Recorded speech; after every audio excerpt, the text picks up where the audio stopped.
Good morning. Welcome to News Center Maine's Political Brew. Glad you could be with us today. We're joined by Ray Richardson of WLOB Radio and attorney and longtime WGAN Morning Show host Ken Altshuler. Gentlemen, good to see you. Nice to be here. Hey, good to see you both. Plenty to talk about this week. We had an election this past week. Question one, the effort to block construction of the CMP transmission corridor. Yes on one prevailed by about 18 points. Ken, what happened? You know, I think people in Maine, well, I think the messaging was terrible on both sides, frankly, and misleading on both sides. I mean, I love the commercial that showed the Northern Woods, and the advertisement said, CMP wants to clear cut the Northern Woods. Well, not exactly accurate. On the other hand, of course, the no vote said nothing about being a corridor. It was all about the rich money makers and all the oil companies who are trying desperately to make money on Maine. So I think that people just basically don't trust CMP. And I think it was a colossal PR failure, which has been on CMP's part for years now. And I think it was a vote against CMP. I think it has nothing to do with the corridor at the end of the day. I think it had to do with CMP. I'm going to respectfully disagree on this one. I do think CMP has been wounded, but over the last 4 years, they've done a lot of good stuff, trying to get the company back in shape, getting the billing correctly, better reliability.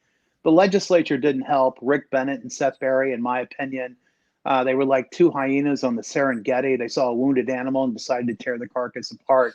But let's go back to the opponents of the corridor. They started, 2 years ago? And there's an old saying in politics, if you don't define yourself, your opponent will define you, and it's very hard to recover from. They started with a corridor as wide as the Jersey Turnpike. Maine people would get nothing from this. We were being stooges for Massachusetts. And CMP and the corridor never recovered from that. It was a difficult thing to recover from.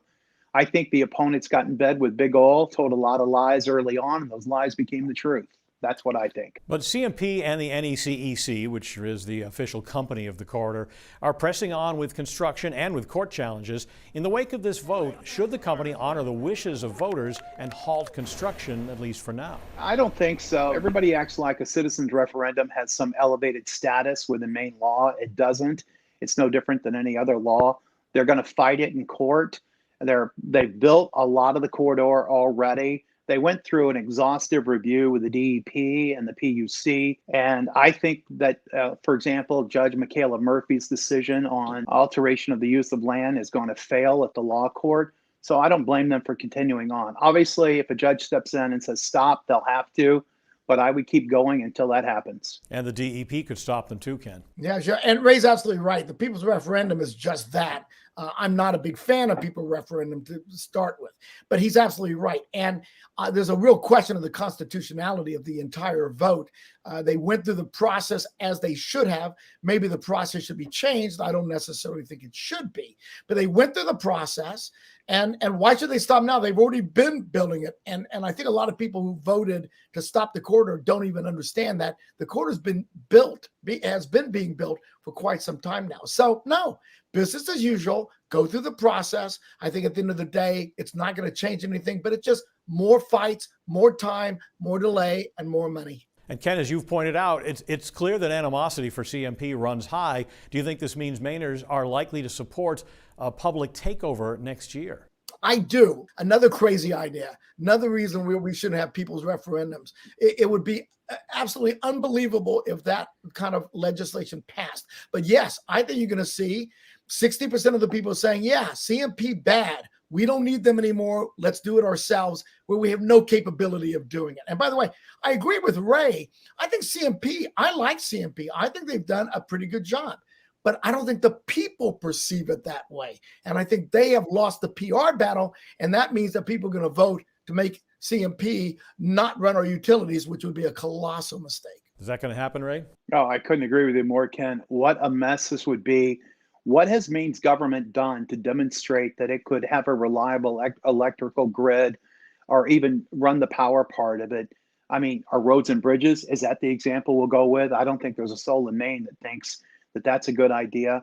CNBC, which is certainly not a right-leaning network, said that Maine has the worst infrastructure in the country. And then we're going to turn the power grid over to the same government. That's insanity. We also voted on question 3, the right to food constitutional amendment. It passed by a wide margin. It was a fairly simple proposition, at least on paper. Question is, Ray, what happens now? Are towns and cities going to see challenges to restrictions that they've placed on keeping farm animals and such? Sure, there's no doubt. I mean, this is good for the legal profession. You're going to see all kinds of challenges. I think it's one of those things where the title of the constitutional amendment, right to food, I think it was, that sounds so great. And who's against people being able to eat? But there are far-reaching unintended consequences, or maybe they're intended, I don't know. But there are a lot of consequences to amending the Constitution.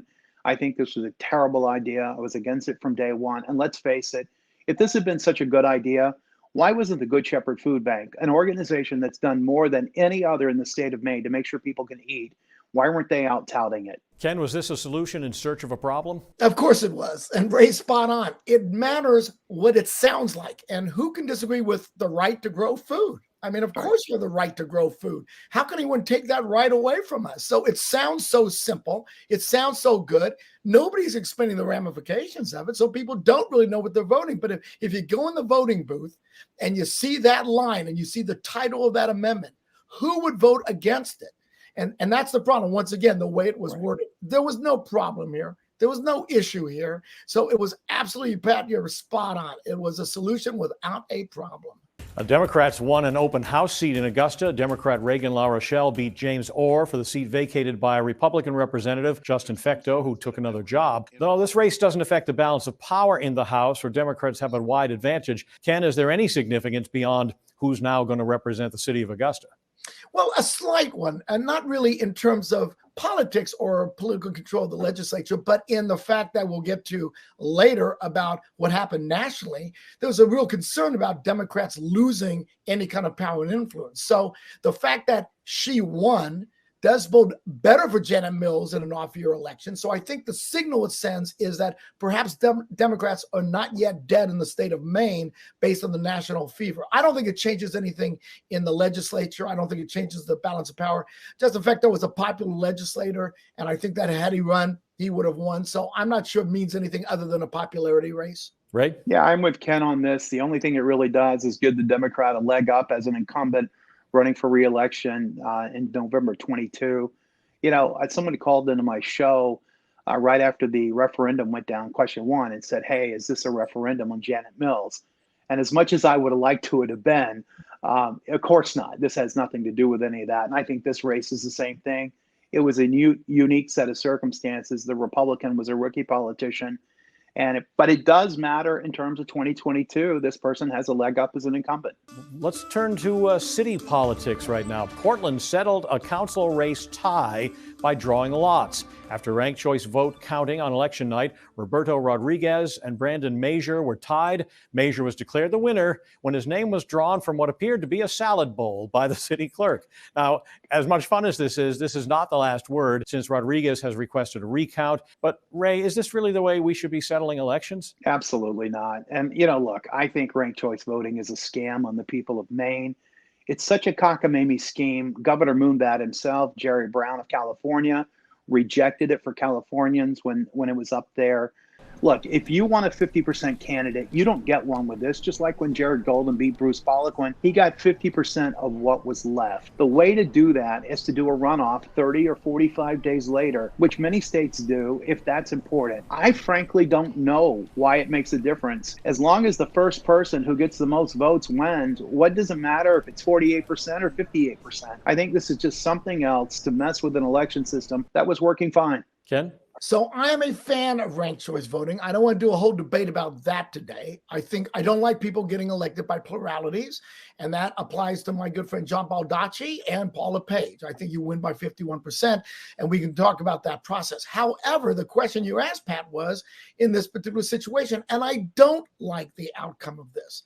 I think, first of all, I'm not sure why they didn't do a recall first. I think the logic that you have to see who wins and then both of them were going to do a recall. So why not do it before you have a coin toss? If you have a recall and it comes out the same, you have to have a new election. You have to do a runoff. You cannot flip a coin or draw names. That's just not the way to do an election. See if your candidate can get more people out to vote. That's how to do it. So I would do a ranked choice voting, but in a tie, you got to do a runoff. And you're talking about a wooden salad bowl from the city clerk's home. Oh my God, is this really what we've gotten to choose candidates? It's just crazy.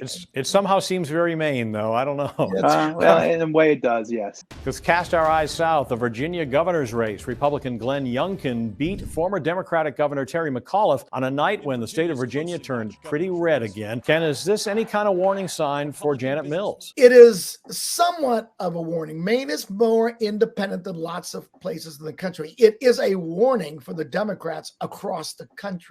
This was not a good outcome, no matter how you spin it. The New Jersey election, even though the Democrat won re-election, is not a good because he should have won by 6 or 7 percentage points. What it says to me is that many, many people, the majority of people in America, agree with Donald Trump's policies. They may not have liked him, but they liked some of his policies, and that has been a turn to the conservative. And that's what that election meant to me. Out with the old. Youngkin was a good, moderate Republican. He didn't reject Donald Trump, but he didn't embrace him.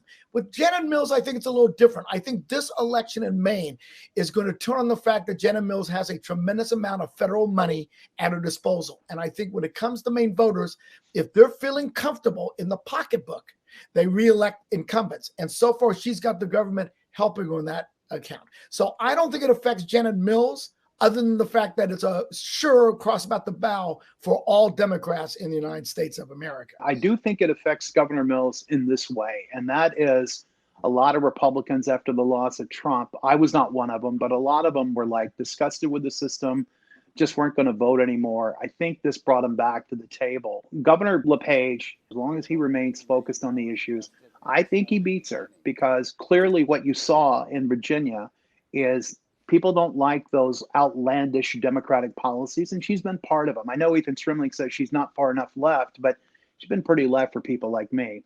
So I think if Republicans will stay focused, we have an extraordinary ability to snatch defeat from the jaws of victory.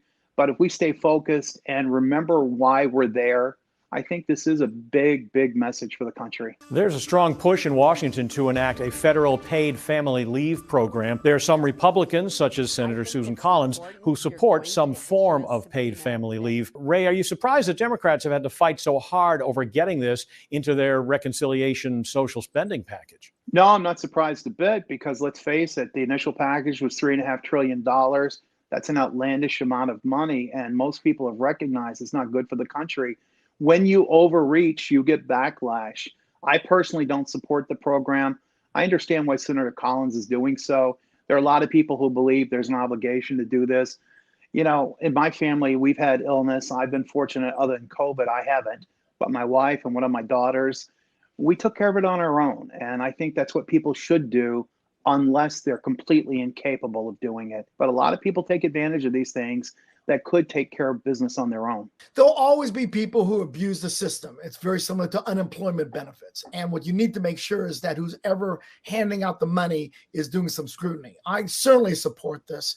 This is where I think tax money should go for our citizens, and to help the people who need help. Sure, it can be abused, but if you have the right bureaucrats running it, and I know maybe Ray will think that's impossible, then it's a system that helps people and doesn't hurt people. All right, we'll see what happens. Let's finish up with our winners and losers in politics this week. Ray Richardson, we'll start with you. I'm going to say the winners are the people of Maine. Autumn is absolutely here. The weather is nice and cool. Christmas is on the way. Thanksgiving's 3 weeks away. We are so tired of not being able to be joyous, and we're moving into the most joyous season of the year. So the winners are the people of Maine and people around the country who are finally smiling again. Any losers? I don't want to have a loser. That's mine is those are the winners. I don't want to have a loser. The kinder, gentler Ray Richardson. Ken Altshuler, I wouldn't go that far. Ray, you'll like my loser. The winners are the Republicans. The national election was devastating to the Democrats and very successful. Youngkin learned the formula for getting elected. You can get elected with Donald Trump's policies without embracing the man. If that's the blueprint they use across the country, it's going to be a very, very bad November in 2022 for Democrats. And the losers are the Democrats, who can't seem to, first of all, tout what they've done, and get their act together in Washington, D.C. and put together any kind of package that says to the American public that we're listening to you and we're helping you. Communication has been horrible, and if they don't right the ship right away, you're going to see a huge turnaround, more than 63 votes in the House. You're going to see a devastating election for Democrats in 2022. All right, Ken, I completely agree with every word you just said. Thank you both. That's going to do it for News Center Maine's Political Brew. We'll see you next time. News Center Maine returns after this.